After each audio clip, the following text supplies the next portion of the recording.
topic for today is all about data collection and representation in table.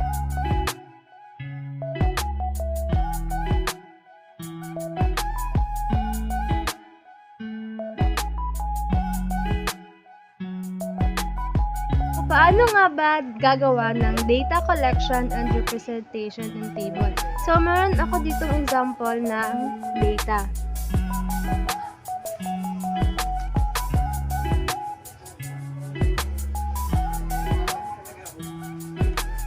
So, meron tayong the top 5 smallest cities in the Philippines in terms of land areas. So, first, San Juan, meron siyang 5.94 km squared. Mandaluyong, 9.29 km squared. Navotas, 10.77 km squared. Cavite, 10.89 km squared. Last, Pasay, 13.97 km squared. So, para mas madali at mas maintindihan, or mabilis maintindihan, gagawa tayo ng table. So, ito. So, meron siyang tatlong column. May name of city, land area or square kilometer, meron ring rank. So, hahanapin natin dito sa top 5 smallest cities kung ano yung pinaka mas maliit. So, first is ang San Juan. Next, Mandaluyong City, then Navotas City, Cavite, and Pasay. So, eto na siya.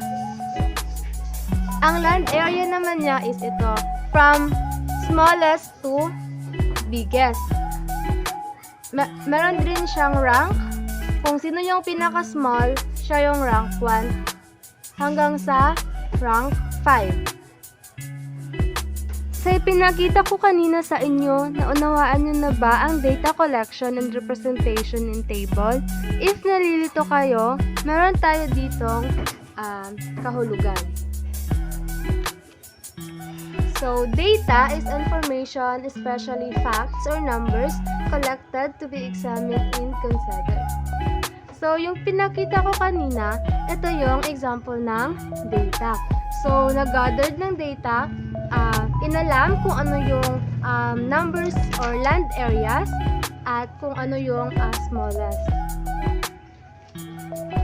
A table is made up of columns and rows, which is used to make presentation of data or information clearer, more organized, and more attractive.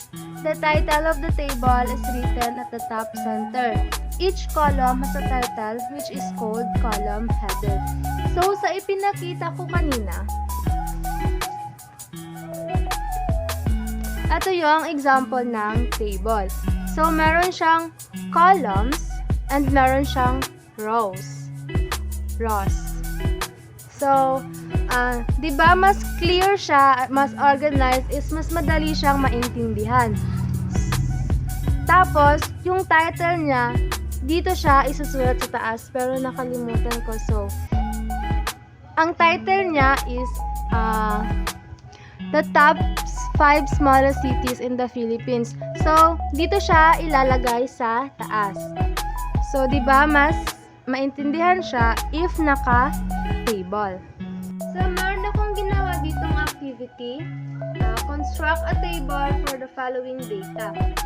The following are the 5 of the world's smallest countries with their land areas in kilometers squared.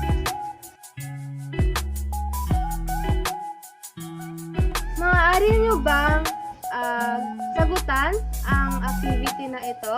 And in a few minutes, sasagutan natin siya.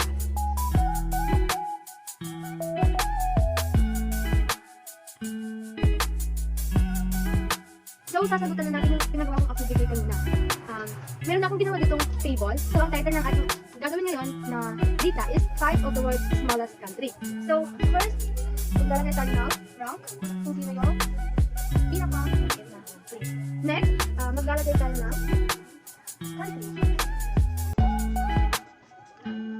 Next is ang kanilang land area. So, sa ating ginawang activity, sino ba doon ang may pinakamaliit na country? So, syempre, yung 0.44, which is Vatican City. Next is ang Monaco, na may land area na 1.95 square kilometers. Next is ang Nauru, may land area na 21 kilometers square. Next is Tuvalu, na may land area na 26 kilometers square. Last is ang Marino, na may land area na 61 kilometers square. So, yung rank natin ay rank 1 is Vatican City kasi yung pinakamaliit na land area. Next is Monaco. Third is Nauru. Next is Tuvalu. Last is Marino. So, ang kanilang land area, ang Vatican na 0.44 kilometers squared. Ang Monaco meron siyang 1.95 kilometers squared. Ang Nauru meron siyang 21 kilometers squared. Ang Tuvalu meron siyang 26 kilometers squared. And ang Marino meron siyang 61 kilometers squared. So, ito na yung final output sa ating activity. Let's have another activity. So, study the table and answer the following questions. So, sa table naman tayo magsisimula, then uunawain nating mabuti rather, at sasagutan yung mga tanong. So, meron tayong top 5 largest countries in the world. Ngayon naman, bibigyan ko naman kayo ng minutes para sagutan ang table na ito. Then, ipapakita ko mamaya ang question ulit.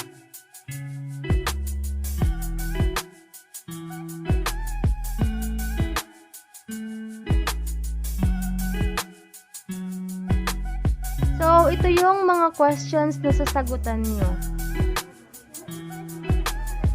So, ngayon, sasagutan na natin ang mga tanong. What is the title of the table?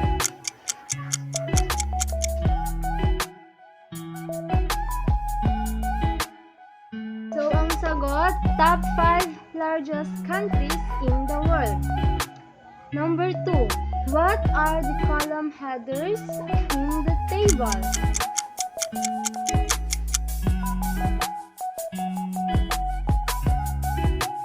Ang sagot is rank, country, and area in square kilometer. What country has the largest area?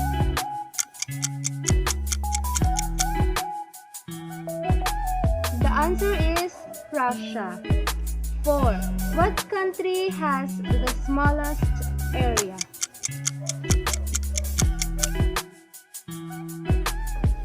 Okay, the answer is Brazil. 5. Last number.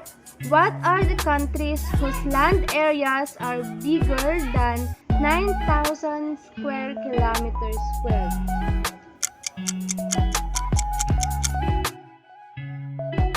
So, the answer is Russia.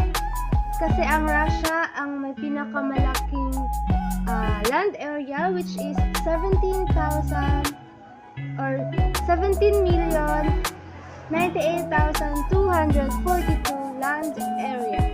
Okay, sino ang nakakuha ng perfect score? Very good. So, hanggang dito na lang ang aking report.